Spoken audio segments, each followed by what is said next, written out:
Украина хочет вступить в НАТО, мы хотим забрать Крым, или просто мы не можем договориться по деньгам, газ, сахар. В чем главная проблема наша с Украиной, Владимир Владимирович? Мы не хотим забрать Крым. Это абсолютная глупость. Спасибо. Если мы начнем что-нибудь забирать у кого-нибудь, то обязательно у нас что-нибудь у самих отнимут. Или мы что-нибудь потеряем.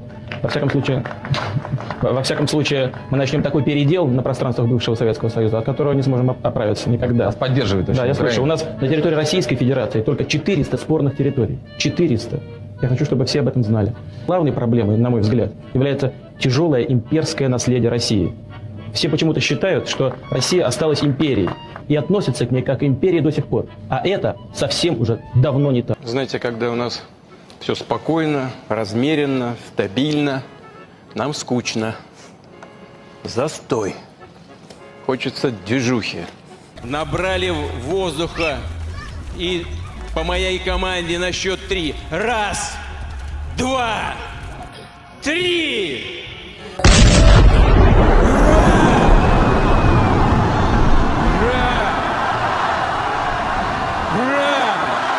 Власти Якутии готовятся к мобилизации. В 2025 году в бюджете Республики Саха снова появились расходы на мобилизационную подготовку, как в 2022 году, сразу после объявления частичной мобилизации. Это значит, что власти рассматривают новую волну мобилизации как реальный сценарий продолжения войны и готовятся к ней. Об этом мы узнали во время анализа исполнения бюджета республики последних лет в рамках большого антивоенного доклада о последствиях 4 лет войны для Республики Саха, который несколько месяцев готовили вместе с коллегами. И в этом видео мы рассмотрим, какое влияние война уже оказала на экономику республики.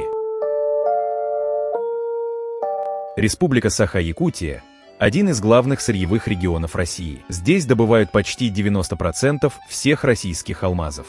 Здесь второе место в стране по золоту и по углю. Здесь крупные месторождения нефти и газа. По логике, это должен быть один из самых богатых регионов страны. Но что-то пошло не так. И вот, за последние 4 года, с начала полномасштабного вторжения России в Украину, экономика республики прошла путь от устойчивого профицита до хронического дефицита, растущего долга и усиления финансовой зависимости. Всегда войной легче прикрыть свои провалы в экономической и в социальной политике. Виноваты не они. Виноват внешний агрессор. И в обнищании народа виноват внешний агрессор. И в том, что концы с концами не сходятся в государственном бюджете, нужно все время с протянутой рукой стоять и просить деньги у МВФ и у других спонсоров, перекладывая ответственность и нагрузку на будущее поколение. Легче списать все на внешнюю агрессию. Мы разберем, как именно это произошло. Что случилось с бюджетом? Что случилось с добывающими отраслями, и куда на самом деле уходят деньги, которые должны были бы идти на школы, больницы и дороги. Начнем с самого простого показателя – баланса бюджета. Разница между тем, сколько республика заработала, и тем, сколько потратила. 2021 год – последний мирный год. Доходы около 320 миллиардов рублей. Профицит 33 миллиарда. Деньги пришли в основном от алмазной компании «Алроса», рекордные дивиденды, рост цен на алмазы, ослабление рубля, которое увеличило рублевую выручку экспортеров. 2022 год – начало полномасштабного вторжения, санкции, частичная мобилизация. Собственные доходы республики падают почти на 15%. Профицит в 33 миллиарда превращается в дефицит в 10 миллиардов. Доля федеральных денег в бюджете подскакивает почти до 50%. Уже в первый военный год каждый второй рубль в бюджете республики – это не заработанные деньги, а дотации из Москвы. 2023 год выглядит как временная передышка. Собственные доходы выросли на 41% за счет переориентации экспорта на Азию и высоких мировых цен на сырье. А госдолг республики вырос еще на 8%. Республика начинает жить в долг даже в относительно благополучный год. 2024 год все расставляет по местам. Доходы падают, дефицит вырастает почти в 7 раз, до почти 21 миллиарда рублей. Госдолг переваливает за 55 миллиардов. И 2025 год уже 4-й год войны. Дефицит бюджета – 12 миллиардов рублей. Это почти в 4 раза больше, чем изначально планировали власти республики. Госдолг к осени достигает исторического максимума – почти 70 миллиардов рублей. Формально к концу года его снизили до 59 миллиардов. При этом валовый региональный продукт за эти годы вырос с 1,9 до 2,6 триллиона рублей. Республика является здесь лидером Дальнего Востока по многим показателям основным. Это валовый региональный продукт, который у нас более 2 триллионов 600 миллиардов. Значительная часть создаваемой стоимости уходит за пределы региона. Либо в виде налогов, зарегистрированных не здесь, либо на финансирование внешних, военных приоритетов. Формально выглядит как рост экономики, но фактически говорит лишь о усилении выкачки природных ресурсов из региона. Мы сохраняем лидирующее положение в мире. Якутия вышла на первое место в стране по добыче серебра. Впервые в истории. Да, мы 586 тонн. Экономика Якутии держится на 4 китах: алмазы, уголь, золото, нефть и газ. Посмотрим, что война сделала с каждым из них. Алмазная отрасль – исторически главный источник денег для бюджета республики. И она же первой приняла удар санкций. В 2022 году против Алроса вводят санкции США. Компанию отключают от западных рынков сбыта. В 2024 году страны G7 вводят прямое эмбарго на российские алмазы.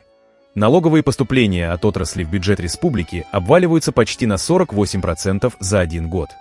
К 2025 году доля алмазного сектора в собственных доходах бюджета меньше 10%. Для сравнения, в лучший довоенный год эта доля доходила почти до 20%. Есть отрасль, которая исторически кормила бюджет республики, потеряла больше половины своего веса. Алроса была вынуждена сокращать добычу и приостанавливать работу на наименее рентабельных месторождениях, просто чтобы не перенасыщать и без того сжавшийся рынок сбыта. Дополнительный удар пришелся непосредственно по бюджету республики. До войны значительную роль играли дивиденды от Алроса.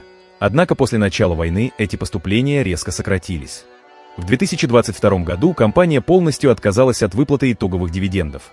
В 2024 году ограничилась лишь промежуточными выплатами, а в 2025 году вновь не направила на дивиденды почти 30 миллиардов рублей чистой прибыли. Несмотря на все санкции, компания «Алроса» единственная компания в мире алмазодобывающая, которая по итогам прошлого года получила прибыль. При этом глава республики Айсен Николаев, входящий в руководство компании как представитель крупнейшего акционера, публично поддержал решение о невыплате дивидендов, объясняя его необходимостью сохранения финансовой устойчивости Алроса в условиях санкций.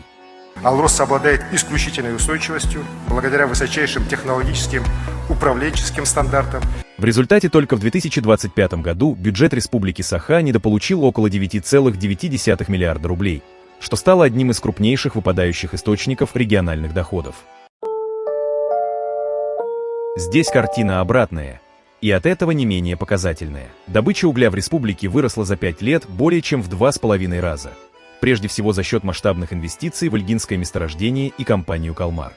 Казалось бы, вот он, рост, вот замена алмазам. Но бюджет республики этого роста почти не почувствовал. Запускали Тихоокеанскую железную дорогу, которую компания «Эльгуголь» построила. Да, она работает, и сейчас уже пропускная способность до 30 миллионов тонн угля доведена.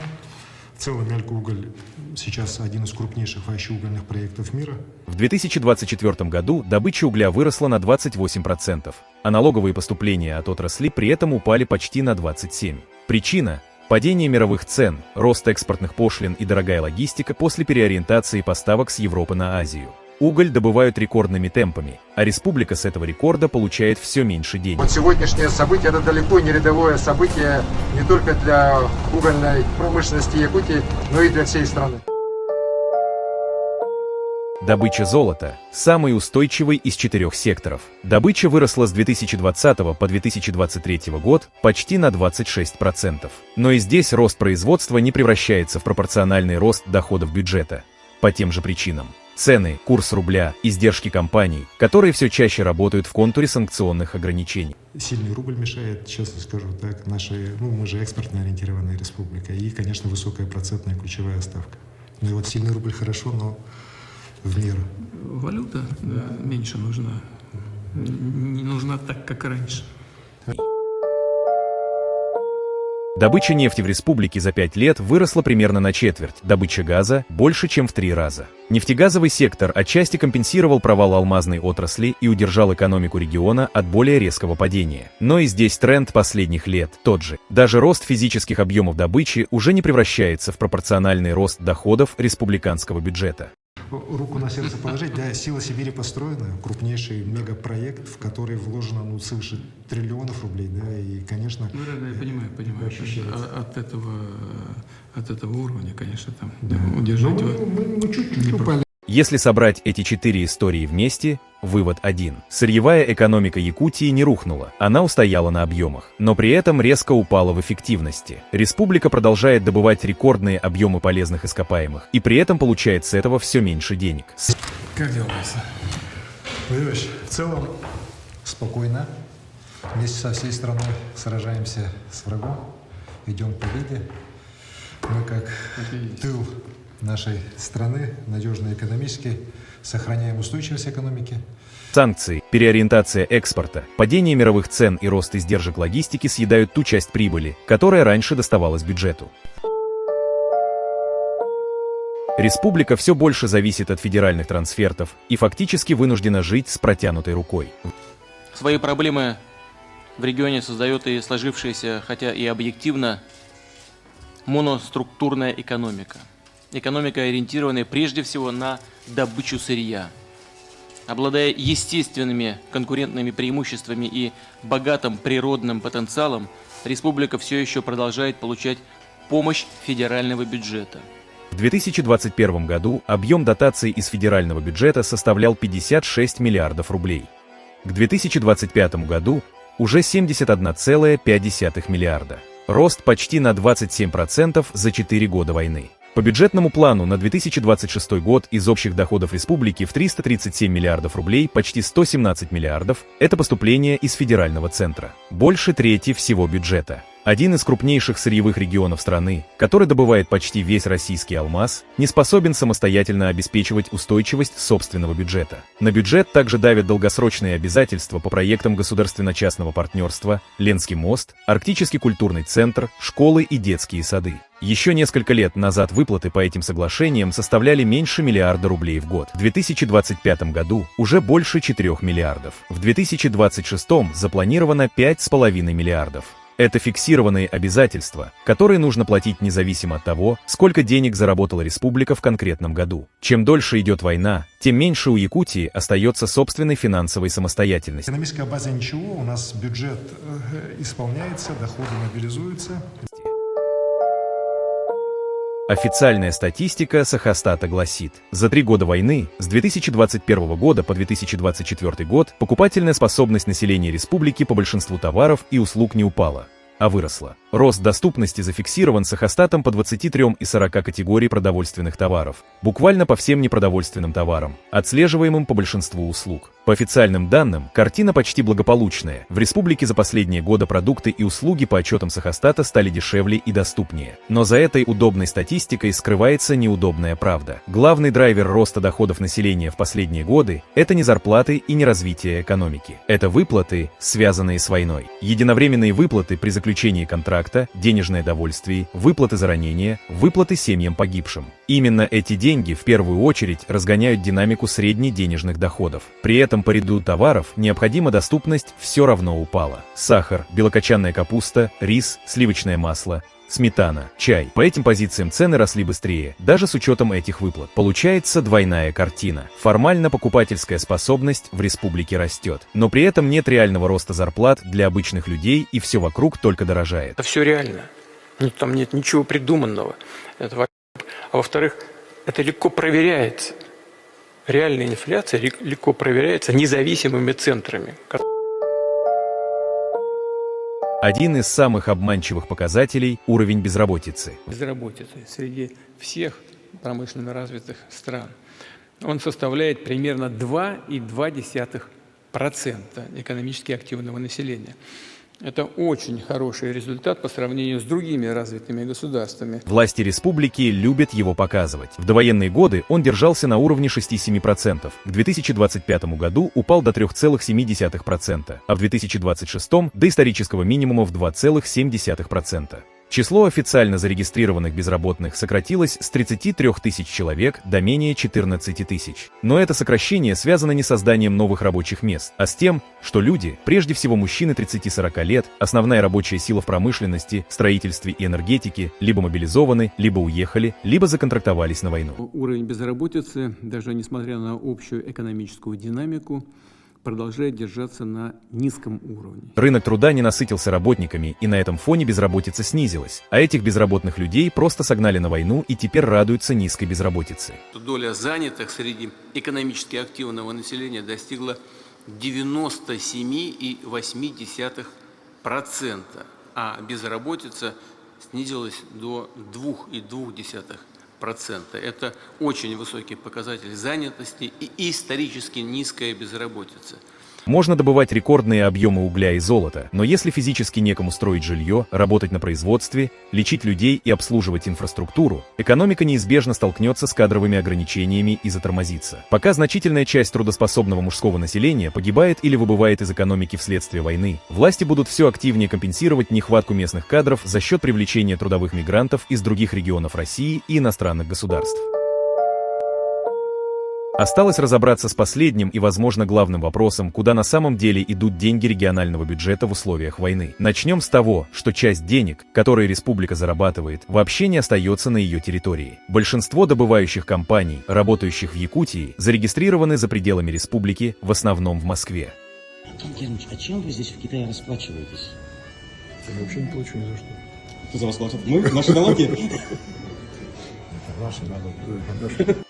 Из-за этого налог на прибыль, один из самых весомых налогов, юридически платится не там, где добывают сырье, а там, где зарегистрирован головной офис компании. Дополнительная часть денег выводится через внутрикорпоративные схемы, оплату услуг управляющих компаний, роялти, займы между структурами одного холдинга. А в республике в основном остаются только налоги, напрямую привязанные к территории, налог на добычу полезных ископаемых, налог на доходы физических лиц и налог на имущество. Единственное крупное исключение – Алроса, исторически зарегистрированная в республике. Все остальное – типичная схема утечки доходов из ресурсного региона, когда территория несет всю экологическую, инфраструктурную и демографическую нагрузку от добычи, но не получается размерной доли прибыли. И даже того, что остается, республике не хватает на покрытие уже давно накопленных социальных и инфраструктурных проблем. А в условиях войны нагрузка на эти оставшиеся деньги выросла еще сильнее. Минимально подтвержденные прямые и косвенные расходы бюджета Якутии, связанные с войной, за период с 2022 по 2025 года составили почти 25 миллиардов рублей. Это именно нижняя официально подтверждаемая граница. Реальная цифра, судя по всему, выше, потому что часть военных расходов размазана по другим статьям бюджета без прямого упоминания войны. Динамика по годам говорит сама за себя. В 2022 году чуть больше миллиарда рублей. В 2023 уже больше 4 миллиардов. В 2024 больше 7. В 2025 почти 12. За 4 года расходы на войну выросли почти в 10 раз, при том, что весь бюджет республики за это же время вырос всего на 22%. Если разложить эти 25 миллиардов по статьям, видно, на что именно уходят деньги. Больше половины суммы, почти 17 миллиардов рублей, это прямые выплаты участникам войны через Министерство труда. С 25 миллионов в 2022 году эта статья выросла почти в 30 раз, до 9,7 миллиарда в 2025. Еще 2,9 миллиарда на восстановление оккупированных территорий и командировки туда чиновников. 2,5 миллиарда на оснащение, снаряжение и спецтехнику для мобилизованных и добровольцев. Почти 865 миллионов на разработку и производство беспилотников. По 200-400 миллионов на привлечение контрактников, поддержку военных фондов, гуманитарную помощь и жилье для участников войны. При этом обычная социальная сфера в это же время не растет, а местами сокращается. Расходы на статью «Социальная поддержка граждан» упали с 35 миллиардов рублей в 2022 году до 29 миллиардов в 2025. Расходы на здравоохранение снизились с 36 до 35 миллиардов. А на сохранение языков народов республики в 2025 году тратится около 1% от того, что уходит просто на содержание госаппарата, 90 миллионов рублей против 7 миллиардов. В 2025 2025 году появляется еще один тревожный сигнал. Власти республики начали снова закладывать в бюджет расходы на мобилизационную подготовку. То же самое, что было в 2022 году сразу после объявления частичной мобилизации. Это значит, что власти региона рассматривают новую волну мобилизации как реальный сценарий и готовятся к дальнейшему расширению участия населения в войне. В том же году зафиксированы прямые случаи, когда деньги перебрасывали из гражданских программ на военные нужды. Например, часть выплат действительным и почетным членам Академии наук республики перенаправили на поддержку участников войны и их семей. А в ноябре 2025 года власти были вынуждены на время приостановить сами выплаты участникам войны, просто потому, что в бюджете закончились деньги. Министр финансов республики Иван Алексеев публично признал финансовые трудности и сообщил, что правительству пришлось в экстренном порядке искать дополнительные ресурсы, чтобы возобновить выплаты. В официальном отчете главы республики указано, что на поддержку участников войны и их семей в 2025 году направили 10 миллиардов 819 миллионов рублей. Но если сложить все прямые и косвенные расходы, разбросанные по разным ведомствам и резервному фонду, реальная сумма оказывается около 11,9 миллиарда рублей. На 1,9 миллиарда больше официально озвученной цифры.